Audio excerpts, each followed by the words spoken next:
এক হাদিসে আল্লাহর হাবিব ফরমান ইন্নাল কুলুবা তাসদাউ কামা ইয়াসদাউল হাদিদ ইযা সাবাতুল মা কিলা ইয়া রাসূলুল্লাহ আমা জালাউহা ক্বালা রাসূলুল্লাহ সাল্লাল্লাহু আলাইহি ওয়াসাল্লাম বিকাসরাতি যিকরিল মাউতি ওয়া তিলাওয়াতিল কুরআন। আল্লাহর হাবিব ফরমানে আমার উম্মতেরা লোহায় পানি লাগলে যেরকম জং ধরিয়া যায়, এইভাবে গুনার দ্বারা কলবে জং ধরিয়া যায়। তখন আল্লাহ সাহাবারা জিজ্ঞাসা করে, ইয়া রাসূলুল্লাহ, কলব পরিষ্কার করার উপায় কি? আল্লাহর হাবিব ফরমান, বেশি বেশি মউতের কথা স্মরণ করো আর বেশি বেশি কোরআন শরীফ তেলাওয়াত করো। বাবারে, কোরআন শরীফ তেলাওয়াত তো বাবা থানবী রাহমাতুল্লাহ আলাইহি লেখেন, যাদের নিসবতে বাতিনি হাসিল হইয়া গেছে তাদের জন্য কোরআন শরীফ তেলাওয়াত করাই সবচেয়ে আফজাল।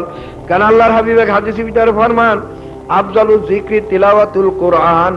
অন্য হাদিসে আল্লাহর হাবিব ফরমান আফজালুজ যিকরি লা ইলাহা